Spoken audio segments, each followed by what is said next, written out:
So before we get started, I want to say a big shout out to Carjack for sending me these lovely BMW M Performance style pedal covers. You've got your accelerator, your brake and your footrest. It sticks on top of the original footrest, slides on top of the original gas pedal, and you remove the original brake cover and clip this one on top. Everything looks OEM and it's an amazing fit. And before you check out, make sure you use Tim Williams to get £5 off your order.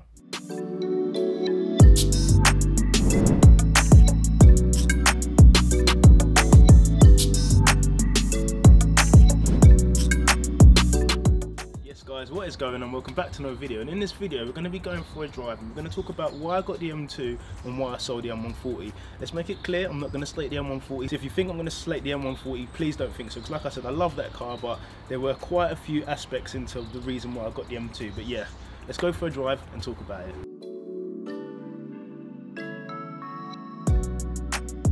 So starting from the back where obviously the magic happens and that lovely M55 sound happens, you can see we're running quite a stock rear booty section. We've got the stock BMW back box. I'm going to check it because it sounds amazing. There might be a mod. We're going to check another video. We've got the BMW M Performance carbon rear spoiler, which is looking great. We've got some CS style rear wheels, obviously 90s. We've got 265 on the rear and obviously 245 on the front.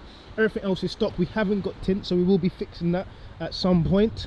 If we keep working around the car on the outside, we've got the stock BMW obviously mirrors. We haven't got the units yet from Auto ID, or we'll be getting them sorted very shortly. We've also got these lovely carbon mud flaps, so I think the AP Automotive Auto ID sold them as well, but there's none on the rear, so we might be trying to fix that. I'm not too sure, but what it does help with the dirt. Obviously I've washed the car quite recently, and luckily for me there's not much dirt here. Obviously there's going to be a bit, so obviously the weather we're having, but you can see it does stop a lot of the dirt and loads of that rash coming from those areas there, so it won't make it as bad to clean. Now moving to the front, as you can see on the front, we've got these nice black carbon grills, and you can see the carbon grills, there is a bit of white showing from in there. Maybe Dub can sort me out, maybe we'll have a look at that. No front splitters, nothing like that, everything else is stock. But what I do like is, now we move into the interior, is the fact that I have these. So these obviously are electric seats, meaning that obviously if somebody does come in the car and wants to play around with it, they can press number 1 and you can see it moves all of that malarkey. Press number 2 and it moves it all back. So 2 and 1 are kind of my preset thing. So 2's more, I've got to look like a gangster, so it's quite lent back, and 1 is my track setting where the seat's going to be a lot closer, and obviously we're going to move a few bits over and out. Down here you can see we've got the M Performance style pedals from Carjack. Big shout out to them. Also use Tim Williams if you want £5 off. They're great. I had them on the 140 and now I've got them on the M2. They were the first thing I needed, because especially with weather like this, any sort of slip, struggling, whack these on. I think I mentioned them at the beginning of this video, so make sure you check them out. Into the interior we've got the DCT. So obviously I didn't get a manual. I was going to, but last minute I said not DCT, especially because the track car that's coming is going to be a manual, so I decided not to go for the manual. Carbon bits here, Alcantara boot gaiter here for the handbrake. It's got this blue stitching on, which is quite neat, and I think we might be getting an Alcantara steering wheel. I think we probably will get an Alcantara steering wheel at some point, with obviously the stitching to match. If not, let me know if you think I should go for this sort of stitching, which is the normal M Performance stitching, or whether I should go for the blue stitching to copy the whole interior. And obviously we've got the LCI 2 cluster again, which obviously the fine coin will be working some magic on later on. And yeah, same with the dash. So it's quite a familiar looking cabin in terms of comparing it to the 140, but it's not about that, it's more about this. So yeah guys, what we're going to do now, we're going to go out for a drive and I'll give you some reasons why I went from M140 to M2. Alright, so let me start by saying the M140 in my opinion is a great car, and obviously I'm owning the M2, so it's a bit early for me to say the best car I've ever owned and driven, but the M2 has been, the M140 rather, has been the best car I've ever owned. I've ever, like, fact. And I've had an S3, had quite a few different cars. Go on love, go on, it's fine, I can see you. I've had quite a few. There's a lot of sun today, a lot of sunnage. Okay, so let me start off by saying the M140 is a great car. It's an absolutely amazing car. It's efficient when you want it to be.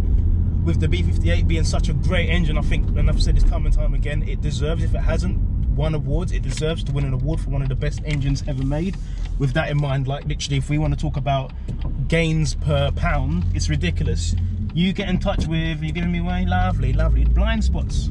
I don't know why people love parking on double yellow, like on the corner. It's blind spot. Yeah, like you throw some money at Define Coding, it'll set you up. Your car's going from 380 to 500 brake. just like that, and it's a joke. It's a joke how much gains per pound can be had from that engine. So for that reason alone, it's a great car. It's an absolute great car. Obviously, handling mods can be done, so you hit up Williams Performance and go for the handling side of it. You can get good handling, improved handling out of it. But obviously, where I want to go in my direction, the M2 makes more sense. And let me just go for a quick breakdown. So in terms of how much I spend, not talking about wraps and making the car look pretty with spoilers and whatnot, if we're just going for pure like handling or track focused mods, if you want to call it that, we want to start off with the springs and spacers. Springs to lower the car down, Motec stance, and space obviously to give it that wider track.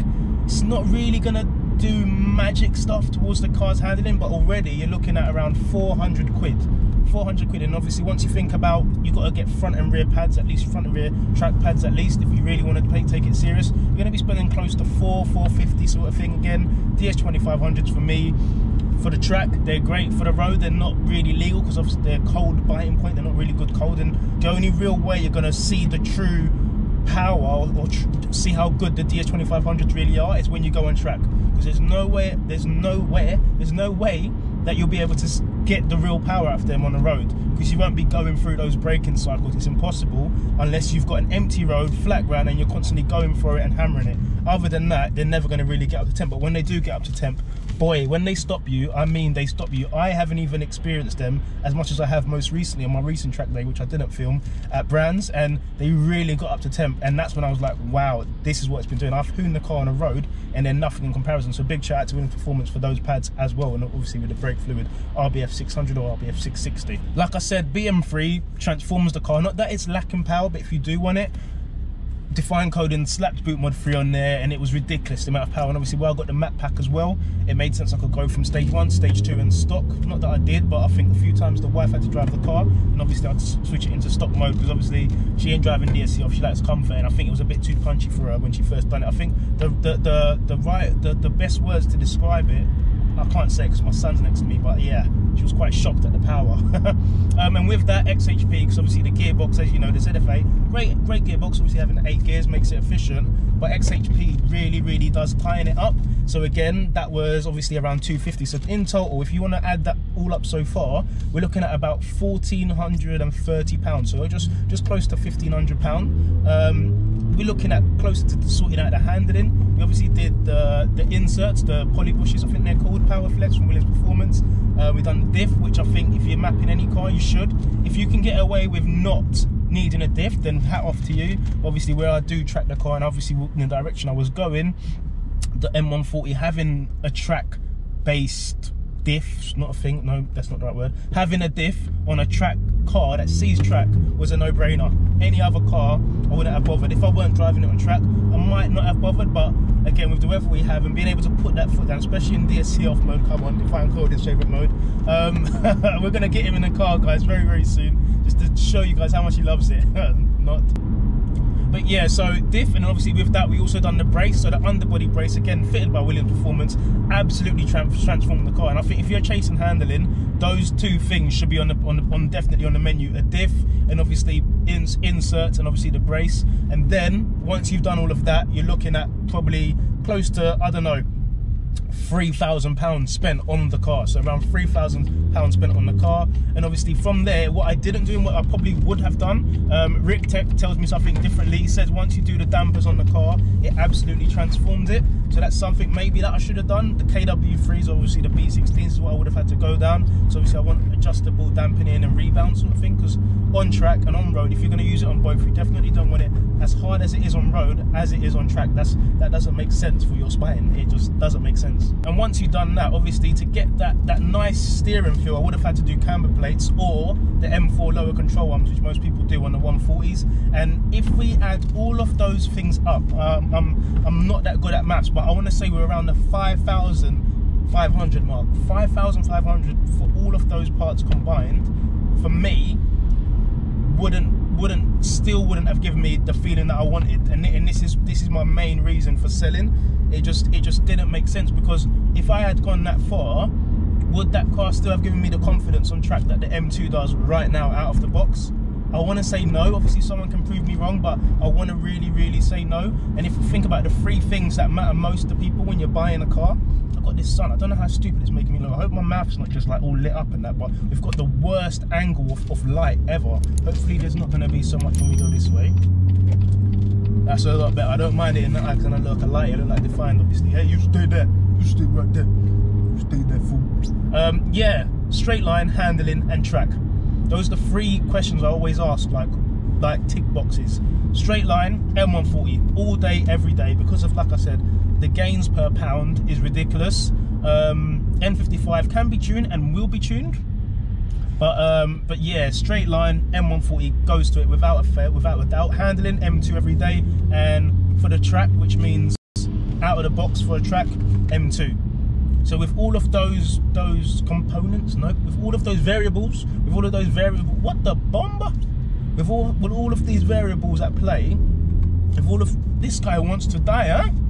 My friend, wow, he's like, never mind. Yeah, I'm turning right. You know what? Never mind. I'm gonna go straight. Meanwhile, like, I've flattened you, car's Cat S, and I've got to paint. Cool. But as I was saying, guys, it just didn't make sense for me to be trying to spend all that money trying to get it to a track car when I know I could just get a track car. And like I said, M140 is a great car. Like, if you speak to someone called Jay Kitchener from Track Warriors, guys, you will see exactly what I'm talking about. He's got a 1 Series, and the build that he's done is unbelievable. We're going to get it on a channel at some point on track, because it's a track car and that's the only real way to experience it.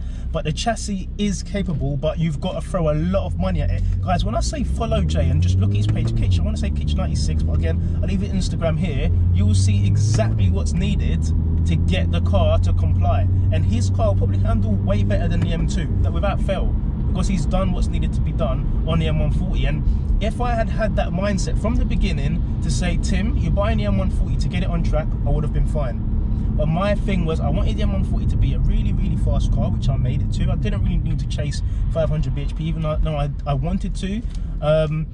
It was fast enough. I would have been kidding myself if I said to myself that it needed more power. It didn't need more power. I just wanted to experience more power. And luckily, with the connections that I have, big shout out to M-Lights, I have M140s around the country. Not that I have, but there's mates that I've got through M140, through M-Light ownership, that will be more than happy for me to drive their 500, 600 brake M140, as I did with Seb, and as I am going to be doing with one other. So stay tuned for that video. But personally, the M2, I've got zero regrets. I've got zero regrets getting this car, and obviously saying goodbye to the M140. I have seen a few day to day, and obviously with Define Coding, I do tend to see a lot whenever I go to visit him. But it is a thing, like, it's sad to see it, and I do miss it, but I would never go back to it from this. I'd get another one, but I would never say I'd choose that over the M140 over this. There's absolutely no way. We're gonna obviously take it on track, on camera. Go on, come on. We'll obviously take it on crap. Woo! We'll obviously take it on track at some point on camera to give you guys a lot more of an experience and explain to you guys how it actually feels. But tick box in the side, the M2 beats the M140. The M140, in my opinion, only beats the M2 when it comes to power. Nothing else. And a few people have said, yep, suspension, and like all the things we mentioned, but I'd much rather know with the M2, I'm getting a specific car sort of thing that's ready for a specific purpose, as opposed to it might improve it might improve the handling, it might not improve the handling. I'd much rather know for sure, and that's what I'm getting with the M2. Hence why I said the M2 had to come in. The M2 had to join the channel, M140 had to go. So yes, guys, I've had loads of messages on Instagram about whether I regret it, how's the M2 like. Hopefully this kind of covers it. Again, with the weather we have, and obviously with little man next to me off camera, I can't really push the car half as much as I would if it wasn't in the car. So it's not a hoon. I guarantee you a hoon will be coming soon, hopefully in the form of a track day, or if not, we'll get some nice B-roads and we'll obviously get a video whacked out. But for today, guys, I think I just really needed to cover that along with the walk around of the car. And yeah, there's definitely going to be loads more content to come on this car. This one will be taken definitely even further than the M140, and by that I mean it has to. The M140 kind of was quite an easy thing to do, like to get where I needed to get in terms of power. This will be more of an in-depth build, if you want to call it. I don't really like calling it a build, because Kitch has obviously got a build, and that would be disrespectful trying to call this a build. But yeah, guys, that has been the video. Like I said, there's loads more content to come. I hope you're having a great weekend, and I'll see you in the next one. Ty, you want to say bye? Bye. Bye, guys. Take care.